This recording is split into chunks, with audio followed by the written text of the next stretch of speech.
which will be completing 10 years of bringing Pakistan and China even closer. Pakistan was the first Muslim nation to recognize China as it opened a new chapter of history of bilateral relations with Pakistan. Since then, China and Pakistan have maintained close communication, coordination, unconditional support on international and regional issues of common concern. One of the outstanding features of China's foreign policy is its commitment of non-interference in the internal affairs of other countries, which is a rarity in international politics. China is also held high in esteem for speaking boldly for the oppressed people around the world. In the hearts of the people of Pakistan, China has a special place as a genuine friend. Recently, China took a very solid stand for the oppressed and victimized men, women, and children of Indian occupied Kashmir, as a result of which a meeting of the United Nations Security Council was called despite diplomatic resistance by India, and the issue was discussed after a lapse of several decades, shattering the myth of Kashmir being an internal affair of India. China has an established recognition for its leading role in global peace and development through genuine cooperation and sharing of its resources and technology. The One Belt and One Road initiative is the practical shape of this program. We as Pakistanis are especially indebted to People's Republic of China for helping Pakistan to overcome the acute shortage in the energy sector as well as communications during the tenure of former Prime Minister Mian Mohammad Nawaz Sharif through a comprehensive and mutually beneficial commitment known as CPEC, which is backed by the entire nation. There is no doubt that China and Pakistan, as trusted partners, can promote exemplary peace and development throughout the region. Let us work together and never let the enemies of peace and prosperity come between us.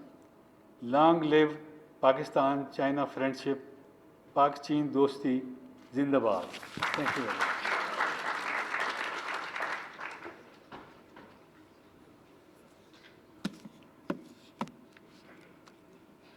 Thank you, sir.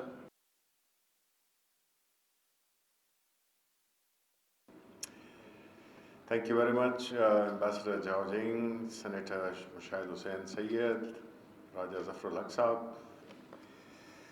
Khatak Saab, Safi Saab, Fakhr Imam Saab, our young Atif Khan, the Senior Minister,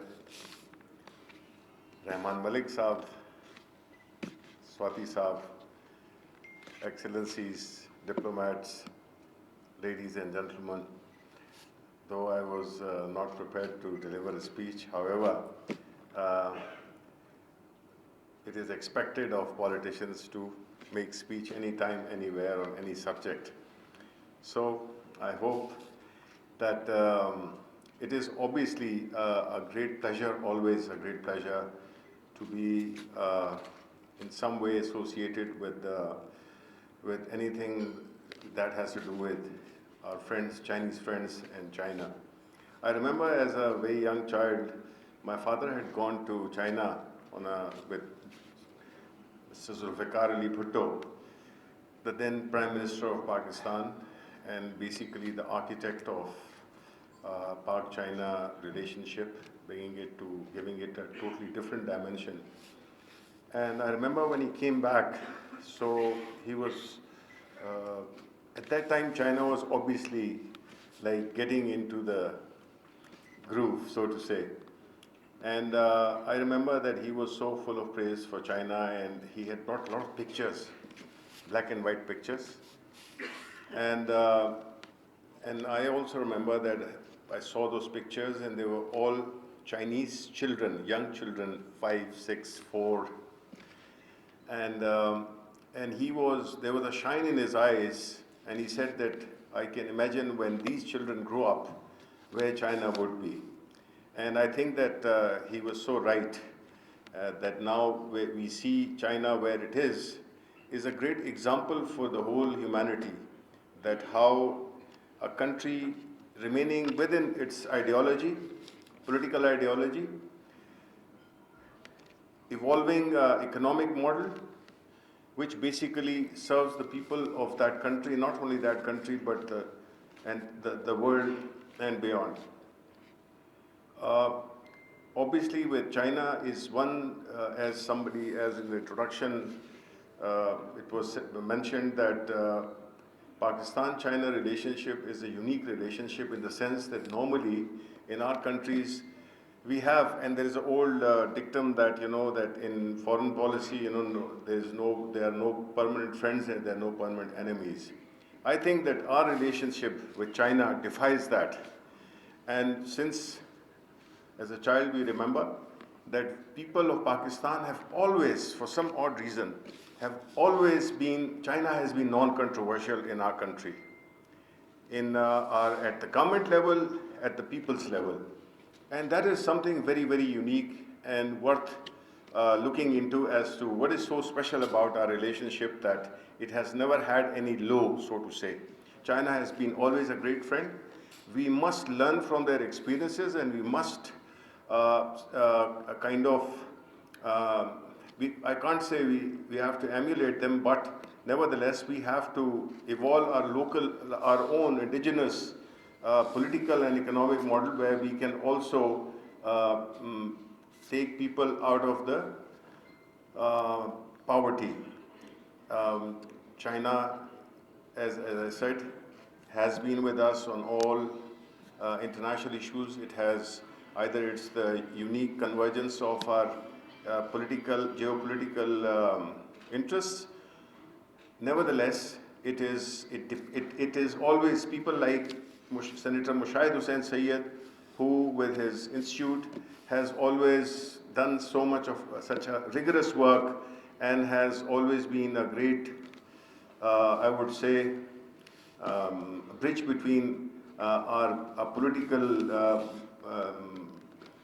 colleagues, and he has done a great job for promoting this relationship, and we are really proud of his work, and we are really proud of him that we have learned and we continue learning a lot from him, as he's a great communicator as well as is very, very committed to his work. So I would say that it's an honor to be here, and I would like to thank you all. And Ambassador, especially, I think you are a very popular person in Pakistan, so you must consider contesting elections next time from Pakistan. Thank you so much.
Garden State, France.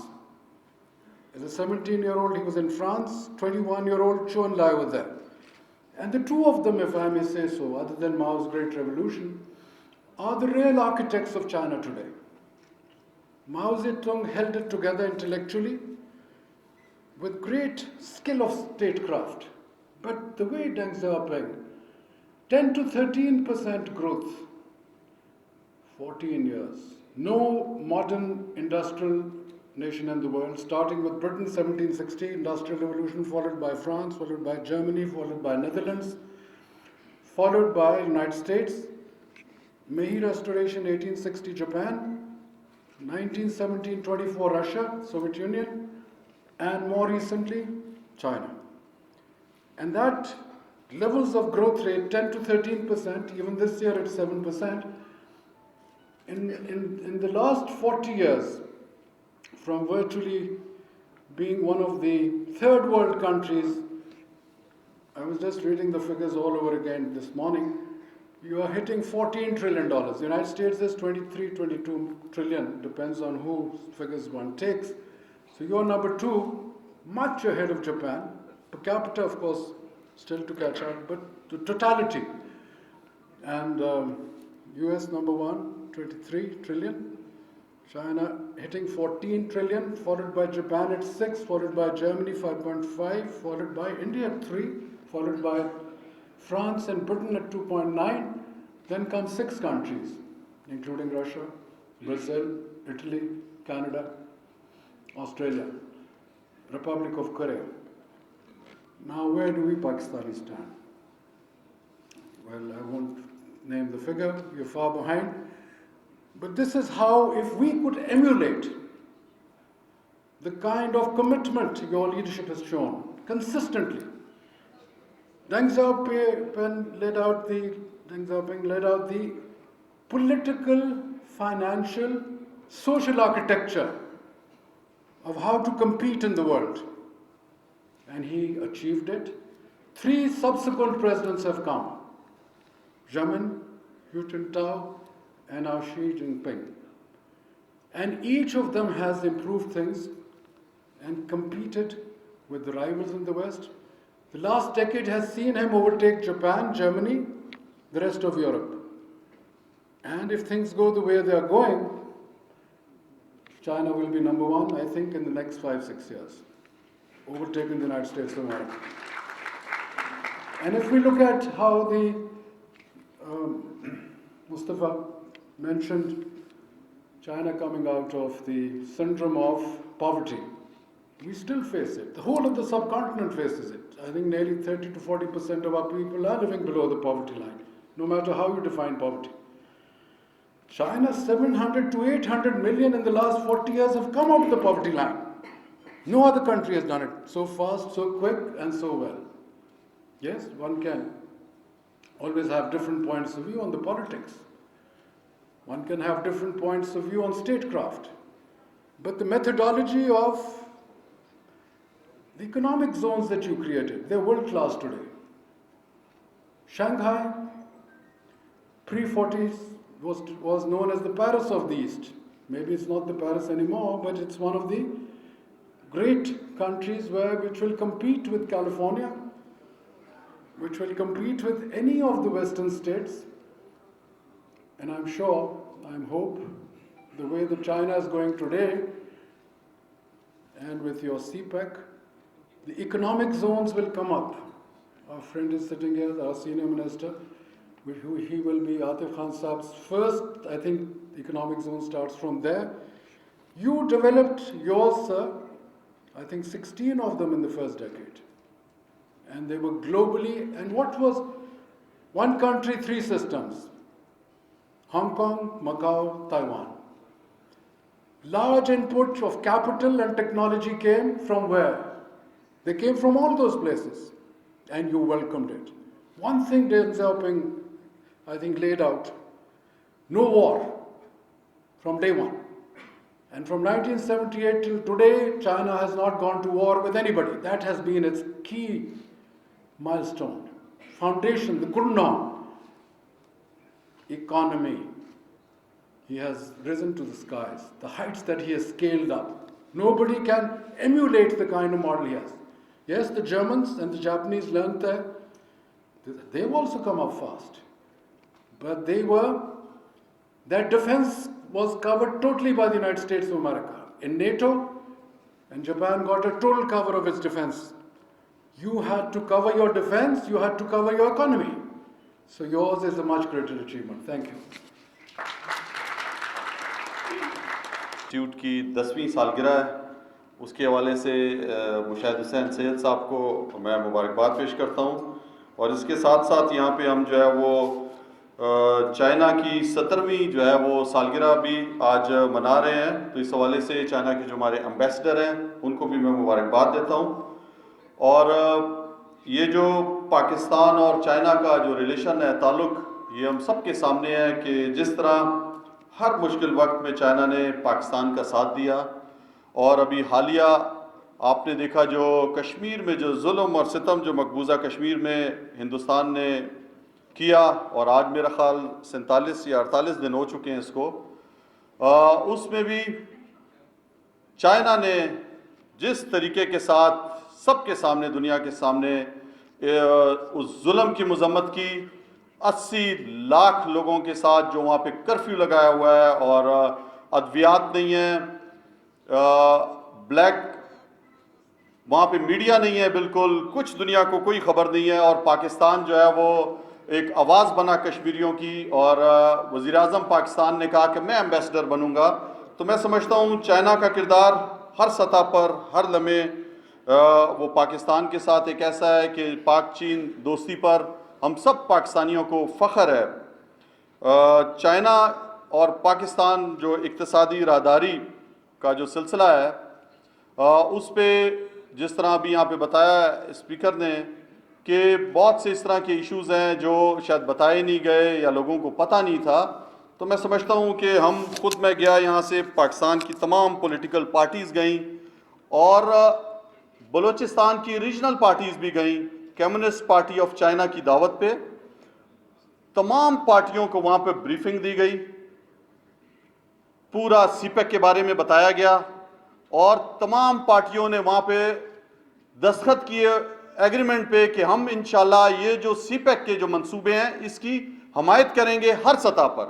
تو یہ سیاسی لوگ جو کہتے ہیں کہ ہمیں نہیں پتہ، جب چائنا جاتے ہیں وہاں پہ تمام سیاسی جماعتوں کے لیڈران، اوپر والے لیڈران جو میں سمجھتا ہوں کہ کرتا دھرتا ہوتے ہیں پارٹیز کے، انہوں نے جا کے ہم سب نے وہاں پہ سائن کیے، اور ہمیں پوری بریفنگ دی گئی، اور ہم نے اتفاق کیا تمام جماعتوں نے کہ سی پیک جو ہے وہ پاکستان کے مفاد میں ہے، اور اس کو سیاسی طور پر ایجنڈے میں اس کی مخالفت نہیں کی جائے گی۔ میں سمجھتا ہوں یہ ایک ایسی ایک ٹرننگ پوائنٹ ہے پاکستان کی معیشت کے اندر بھی، اور جس طرح یہ ہماری موجودہ حکومت ہے، میں سمجھتا ہوں کہ پورے طریقے سے اپنے اس ہمسایہ ملک کے ساتھ جو ہے مخلص ہے۔ خان صاحب 2 دفعہ جا چکے ہیں چائنا، اور سب سے پہلے آپ دیکھیں کہ جب پاکستان تحریک انصاف کی حکومت آئی تو ہمسایوں کے پاس گئے ہمارے لیڈر، ہمارے وزیر اعظم سب سے پہلے اپنے ہمسایوں کے پاس گئے، اور جو خارجہ پالیسی کا ذکر کیا، اس خارجہ پالیسی کے اندر اپنے ہمسایوں کے ساتھ تعلقات بہتری لانے کے لیے چائنا گئے، آپ نے دیکھا ایران گئے، افغانستان ہمارے وزیر خارجہ گئے کئی دفعہ، وہاں کے وزیر اعظم آئے، یہاں پہ ان کے صدر آئے، ترکی گئے، ملیشیا گئے، قطر گئے، سعودی عرب گئے۔ تو یہ صرف اور صرف اس لیے کہ جو جس خطے میں ہے پاکستان، یہ بڑا اہم خطہ ہے، اور اس خطے میں آپ نے دیکھا چائنا جس کی جی ڈی پی سب سے گروئنگ ہے دنیا میں، 3 نمبر پہ ہندوستان ہے، اور درمیان میں پاکستان ہے۔ تو میں سمجھتا ہوں کہ جو ایک موقع ملا ہے ہمیں کہ ہم چائنا سے چیزیں سیکھ سکیں، اور چائنا نے جس طرح 80 کروڑ لوگوں کو غربت کی لکیر سے پچھلے 20 سالوں میں نکالا، تو یہ دنیا کے لیے ایک مثال ہے۔ یہ یورپ میں نہیں ہوا، یہ امریکہ نے نہیں کیا، وہ چائنا نے کر کے دکھایا۔ تو یہ پاکستان کو بالکل سیکھنے کی ضرورت ہے ہم سب کو، اور میں سمجھتا ہوں کہ پاکستان اور چائنا یہ ہماری خوش قسمتی بھی ہے کہ ہمارا ہمسایہ ہے، اور سی پیک کے حوالے سے بلوچستان سے میرا تعلق ہے، گوادر پورٹ پہ کام ہو رہا ہے، ہم وہاں پہ گئے ابھی پچھلے دنوں، وزیر اعظم عمران خان صاحب کے ساتھ میں بھی تھا، انٹرنیشنل ایئرپورٹ کا وہاں پہ ہم نے افتتاح کیا، اور ریفائنری لگنے جا رہی ہے چائنا کی طرف سے بھی، وہاں پہ آئل کی، سعودی عرب لگا رہا ہے۔ تو میں سمجھتا ہوں کہ جو منصوبہ ہم نے چائنا کے ساتھ شروع کیا، اور ممالک بھی آ رہے ہیں اور اس کے اندر سٹیک ہولڈر بن رہے ہیں۔ تو انشاءاللہ جو کام میں سمجھتا ہوں کہ مشاہد حسین صاحب کر رہے ہیں پاک چائنا انسٹیٹیوٹ کے حوالے سے، تو یہ ایک بہت بڑا انیشیٹو ہے کہ ایک سیاسی وابستگی سے ہٹ کے ایک پاکستان اور چائنا کا جو ریلیشن ہے اس کو مضبوط کرنے کے لیے اس طرح کا انسٹیٹیوٹ کام کر رہا ہے، اور میں سمجھتا ہوں کہ انشاءاللہ 10 سال ان کے مکمل ہوئے ہیں اور بہت سی کامیابیاں انہوں نے سمیٹیں. یہ بھی ایک جو تمام جماعتوں کو اکٹھا کر کے آج یہاں پہ آپ دیکھیں ہر جماعت کی لیڈرشپ ہے, صافی ہمارے موجود ہیں, تو یہ ایک اس چیز کی خمازی کرتا ہے کہ چائنا کا جو ریلیشن ہے وہ سیاسی وابستگی سے بالاتر ہے, وہ مذہبی اس کے ساتھ جو تعلق ہے اس سے بالادست ہے, اور ایک ایسا ہمسایہ ایک دنیا میں بلکہ تمام ملکوں کے لیے یہ ایک مثال ہے چائنا, جس طرح ترقی کی, محنت کی, اور ایک قوم جس نے پوری دنیا میں سمجھتا ہوں کہ اقتصاد کے میدان میں حیران کیا پوری دنیا کو, تو اور وہ پاکستان کا ایک ایسا دوست جو ہر مشکل میں کام آیا. تو اس امید کے ساتھ کہ یہاں پہ ہمارے ایمبیسڈر جو ہیں وہ بھی بہت محنت کر رہے ہیں, اور جس طرح ابھی سلیم صافی صاحب نے کہا کہ پاکستان میں پاپولر ترین سفیر ہیں, تو یہ ان کی محنت ہے, اور سب سے زیادہ یہ ہے کہ جو پاکستان کے لوگ ان کو پیار دیتے ہیں وہ بھی ایک ایسا پیار ہے کہ ان کو اپنا سمجھتے ہوئے, اپنا دوست سمجھتے ہوئے یہ جہاں پہ بھی جاتے ہیں, بلوچستان میرے پاس آئے, وہاں پہ بھی گئے, اور پوری کوشش کر رہے ہیں کہ سی پیک جو ہمارا مغربی روٹ تھا, یہ بھی آپ کو بتاتا چلوں کہ اس موجودہ حکومت میں جو سب سے زیادہ جو پسماندہ ہمارا علاقہ تھا خیبر پختونخوا سے بلوچستان کی طرف, اس میں بھی باقاعدہ سی پیک کا ہم نے جوب سے کوئٹہ کا روٹ کا افتتاح کر دیا ہے. خود میں وہاں پہ تھا وزیر اعظم صاحب کے ساتھ, تو وہ خدشات, وہ چیزیں جو ہمارے چھوٹے صوبوں کو تھیں, اس کو بھی یہ موجودہ حکومت سب سے پہلے ایڈریس کر رہی ہے. تو اس امید کے ساتھ کہ پاکستان اور چائنا کے تعلقات تا قیامت قائم رہیں گے, اور دونوں ملک ایک دوسرے سے بھائی چارے قائم کرتے ہوئے آپس میں چیزیں سیکھیں گے, اور اس خطے کی امن کے لیے, اس خطے میں بے روزگاری ختم کرنے کے لیے, غربت ختم کرنے کے لیے پاکستان اور چائنا مل کے کام کریں گے. پاک چین دوستی زندہ باد, پاکستان پائندہ باد. So, Shivli Fraj bhai, you are not the only victim. I'm one of you victim. Your Excellency, you, Mr. Mishayr Hussain, our opposition leader, ladies and gentlemen, Assalamu alaikum. بڑی اچھی بات کی ہمارے صافی صاحب نے کہ جو قومیں بھول جاتی ہیں اپنے باء اجداد کے کیے ہوئے چیزوں کو وہ آگے نہیں چلتی. جب سب بات ہو رہی تھی تو میں سوچ رہا تھا کہ جس عظیم لیڈر نے دوستی کی پہلی بنیاد رکھی وہ شہید ذوالفقار علی بھٹو تھا, اور دوسرا ہمیں ان کو بھی نہیں بھولنا چاہیے یہاں پریزنٹ نہیں ہے. جب سی پیک کا پہلا آئیڈیا تھا, it was given no less than present Asif Ali Zardari. I was with him in that meeting, and this was initiated. And initially we thought that we started from Gilgit-Baltistan. But unfortunately in this whole system, whole program, I do not see much for my Gilgit-Baltistan. I'm referring to, again, Mr. Safi, that those who are underdeveloped places, we must look towards that. And I really again refer you, no war. I agree, war brings miseries, war brings destructions. And I think what my very dear senior veteran politician, Mr. Wakharmam said, and the way he displayed the figures, I think it's a lesson for us.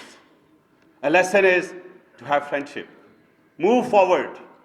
And unfortunately, we are not moving in that direction. You're very right, we are just got dingled up in our own problems and issues, and fighting and throwing mud on each other. This is the time that we should stop showing and of course throwing mud. Talk about development, talk about progress. And what is not with us, I will differ with some of the speakers that perhaps Pakistanis are not that competent that they can achieve what China has achieved. We can, if we have a good teacher. And Mr. Ambassador, we have really chosen you as a teacher, and we will become students, and we're doing the best.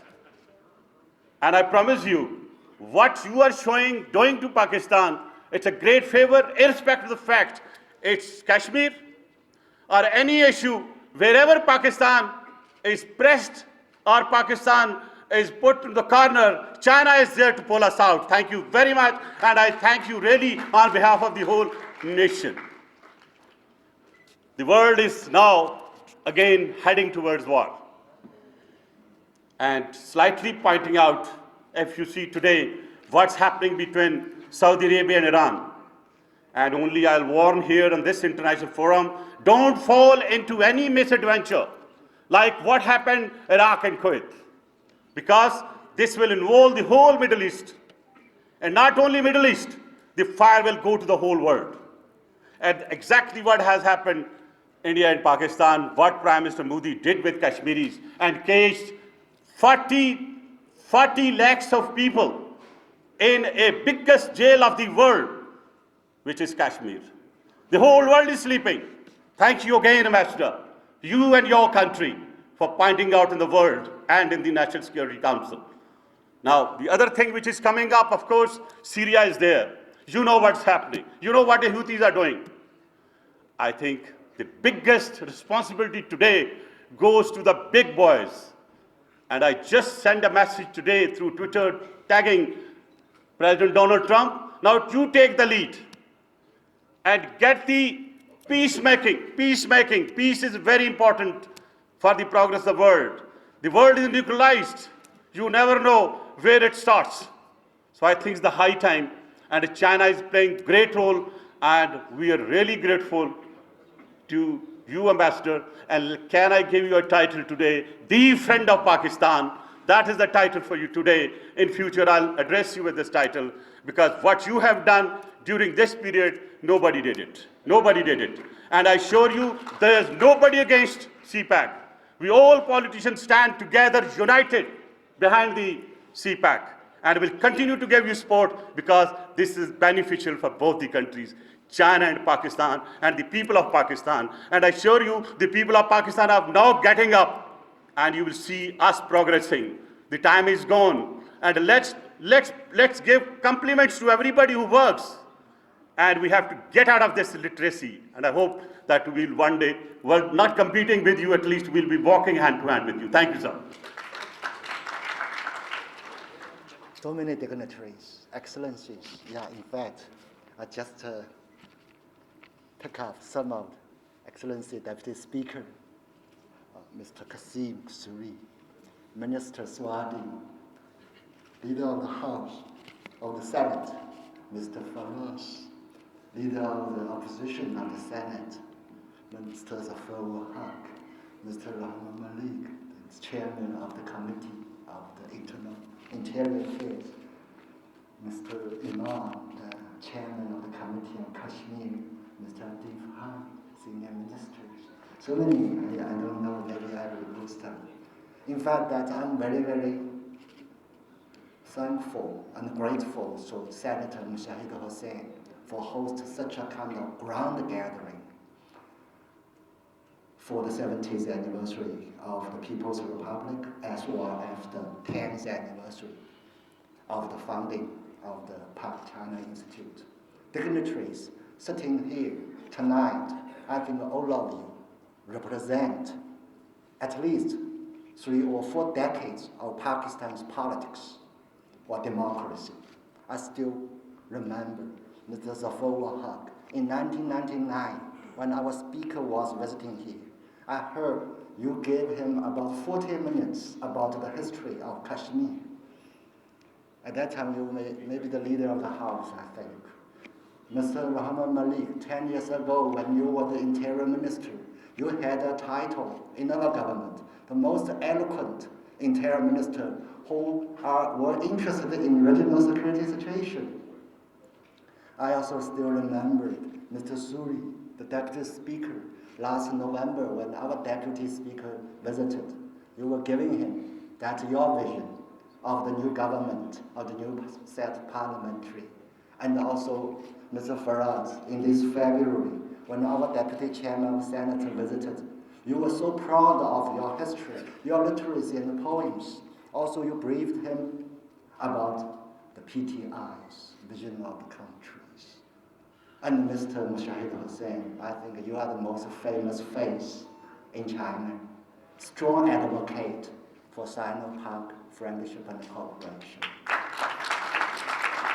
A lot of ambassadors serving either in 1980s, 90s, and in particular, Ambassador Masood Khalid, 66 years for your service.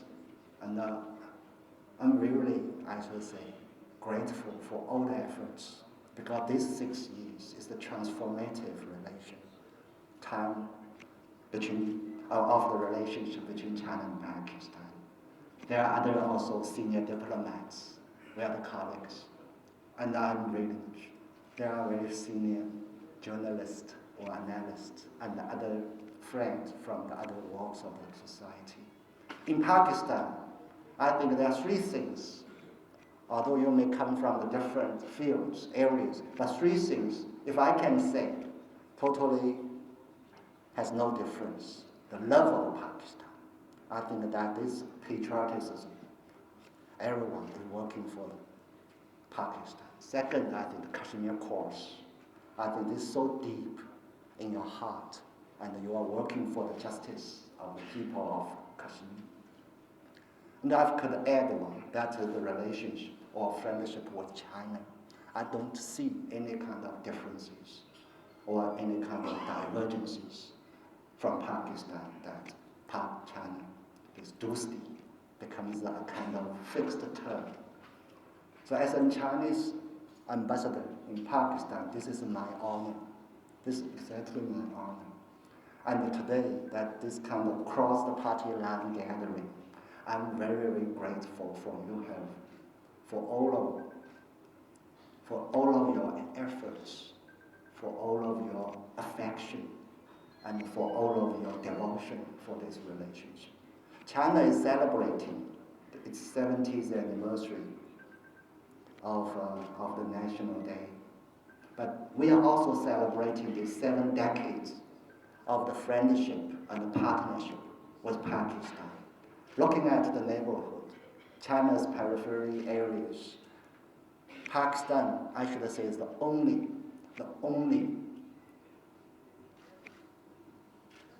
strongest and steadfast and also the most sustained friend and partner of China.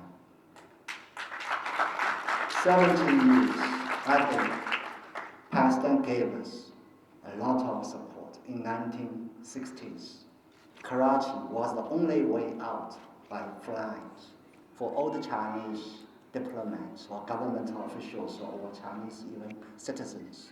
If we went to Europe, Africa, anyway, Karachi is the must stop for us to have the transfer. In 1970s, it is your help and the support China resumed the legitimate seat of the Security Council of the UN. It is your help. In 1980s, when China first opened up and started the reform, we came to Karachi and came to Islamabad to learn your economic model, market model, social, this exchange stock system, and a lot of, I think, experts, economists gave us a lot of advice in how to remove, for China to move to the market system. And later on, in 1990s and the first decades of these millenniums, I think China and Pakistan have been standing together a lot of both regional and international relations. CPEC is just the latest partnership between China and Pakistan when we shift the more focus on the economic cooperation. But look at today's world. The world is not fair. A lot of unfairness, a lot of injustice still taking place, like in Kashmir. Unilateralism, so aggressiveness are still prevailing. China is suffering of it. Maybe Pakistan is also can feel this kind of suffering.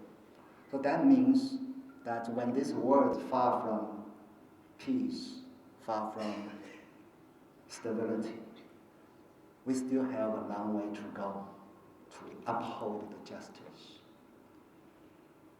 of the international affairs, and to deal with this kind of unilateralism, this kind of aggressiveness, that we have to make ourselves stronger enough to deal with this kind of challenges. China and Pakistan, in this regard, we are also partners and friends when we are trying to see a kind of justice in the international arenas. We have to build a stronger mutual confidence and trust with each other. We have to build a strong economic links and cooperation with each other. We also have to build a stronger people-to-people contact with others.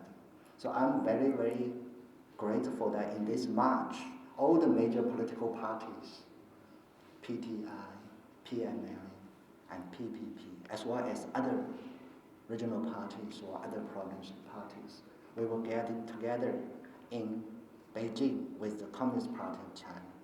And all the parties adopted an unanimous statement in supporting of the relationship with China or China-Pak friendship. And in this regard, the institution of Pakistan-China Institute played a very vital role for the past 1 decade, because this decade hasn't been an easy decade. We are facing more and more challenges. We are facing more and more confrontations. However, because of the effort of the PCI, a lot of these publications, we have mobilized the maximum understanding and the support from all the walks of life, not only in Pakistan, but also in China. We also mobilized maximum wisdom and the suggestions for a future better relationship with China. So on this occasion, once again, I thank Chairman of the PCI, Mr. Hussein, and also Mr. Mustafa, the CEO of the PCI. And also on behalf of the Chinese government, on behalf of the Chinese people, I present my humble thanks, appreciation for all the dignitaries, for all the political parties, for all the audience here. I have to say that I thank you, all of you, for your kindness, for your support of the Sino-Pak friendship. Thank you.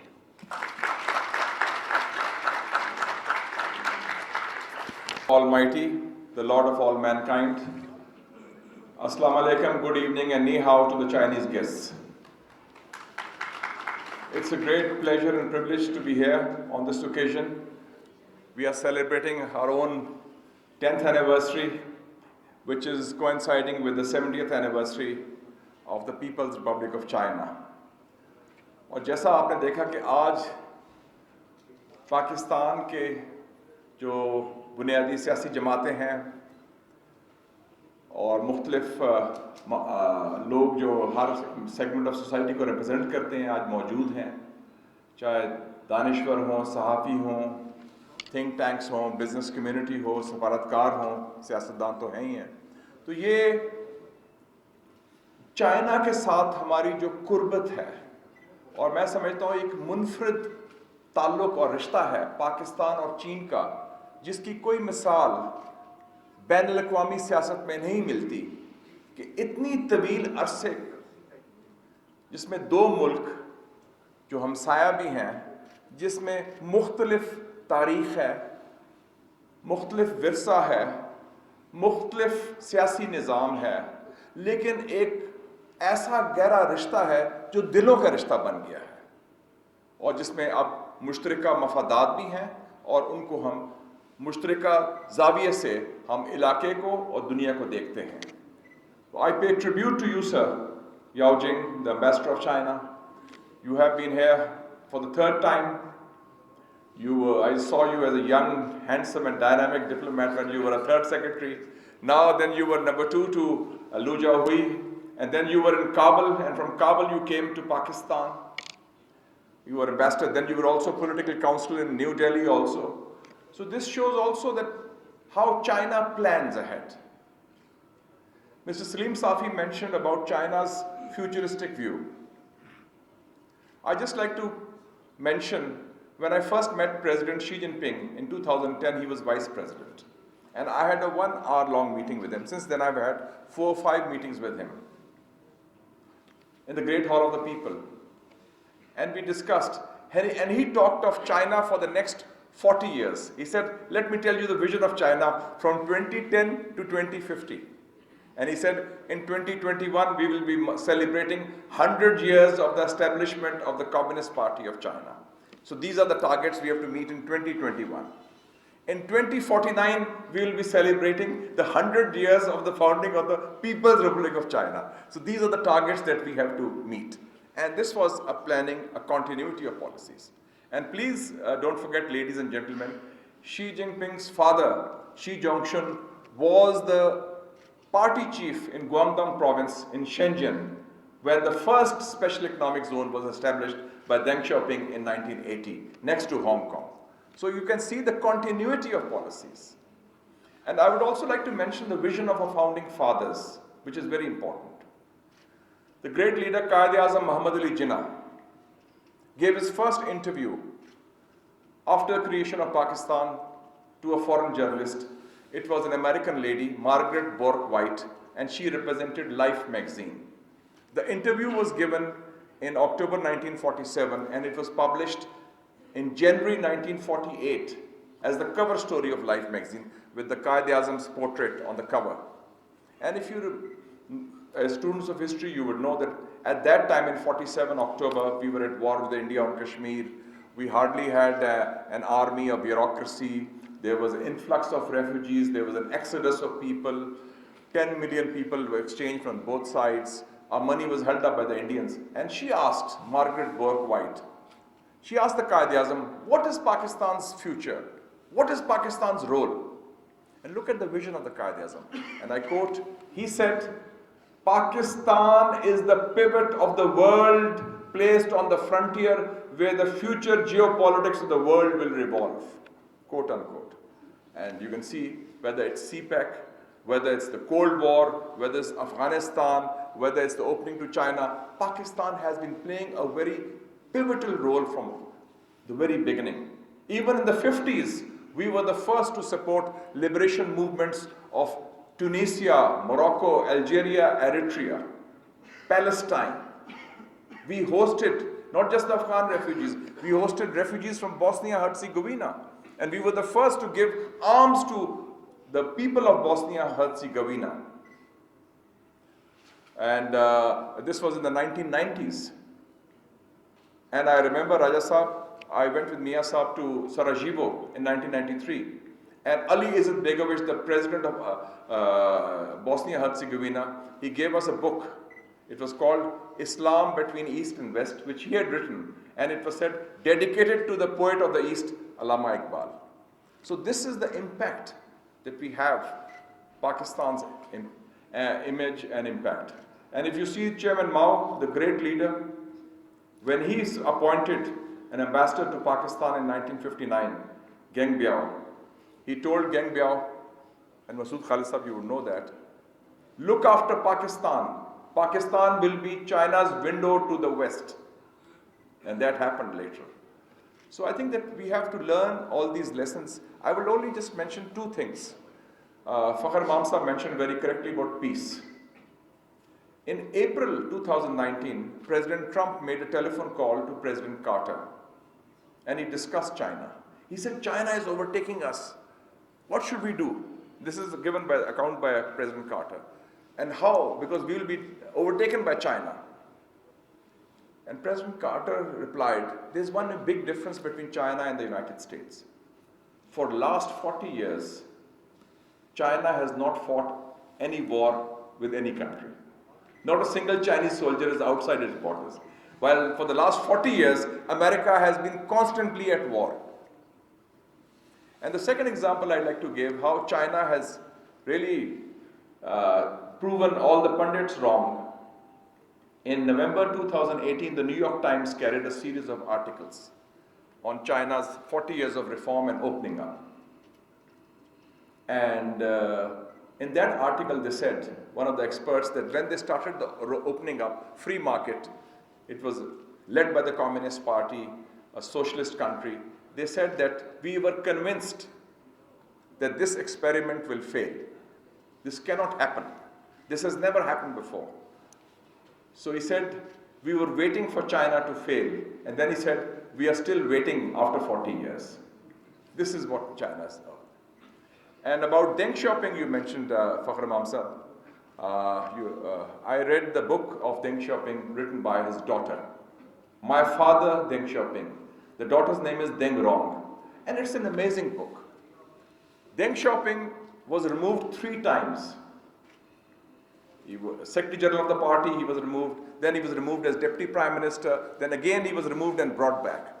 In fact, there is a joke also which I heard in Beijing, and I will just relay that joke about Deng Xiaoping. They said there were 3 old men in a prison in Beijing. They are talking.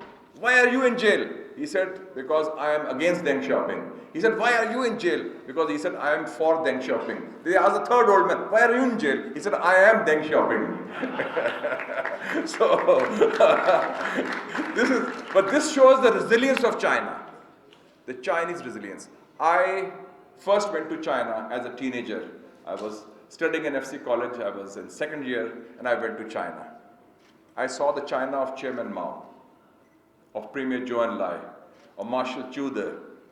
Then I went, in the 80s also, I saw the China of Deng Xiaoping, reform and opening up. And then I went and I've seen the China of Xi Jinping. So in last 40 years, I have made over 85 visits to China. And I think one of the most important things which I learned in one of the sayings of Chairman Mao, on which I'll conclude, is, he says, when they talk of difficulties, overcoming problems, Chairman Mao says, nothing is hard in this world if you dare to scale the heights.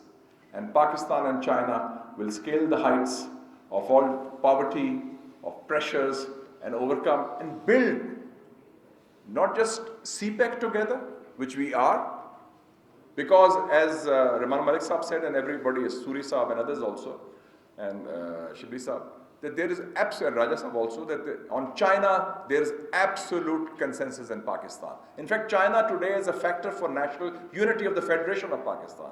And Ambassador Yao Jing, you can see that all segments of Pakistani society are represented and all political. So that's a very important element. So China is a part of our, I think, DNA now, part of our consciousness. And together we will build a better tomorrow for the people of not just Pakistan, but China and the region. And the last visit of Foreign Minister Wang Yi has ensured that CPEC will now be expanded to Afghanistan with the announcement of the Kabul, Jalalabad and Peshawar Kabul highway, motorway. So I think this is a very important development, and we at the Pakistan-China Institute have a modest platform. It is a non-governmental, non-party, nothing to do with any political party, non-political also, a people's platform to promote this friendship, because this is something which is above party lines and which has always been there for the people of Pakistan. Lastly, I would like to say, I've been visiting China for the last several years. I would like to commend Masood Khalid Saab, our ambassador there. You have done a great job, because under your watch, CPEC was really taken forward at a certain fast track, and I hope that we can benefit for your wisdom. And Shibli Firas Saab, if you establish a CPEC authority, I would say that he would make a very good CEO of that. So I'm recommending him. Please give your CV to Shibli, because he is the because really we must benefit from that experience of these people and other people. And Kundi Saab, thank you for coming. And Baji Kasi Saab, you are a young rising star also and working there, and other friends also. Thank you all for your presence here. And now we'll have a cake cutting. We'll have a cake cutting ceremony which will celebrate 70 years of China and the Pakistan-China Institute. Cake le aayenge.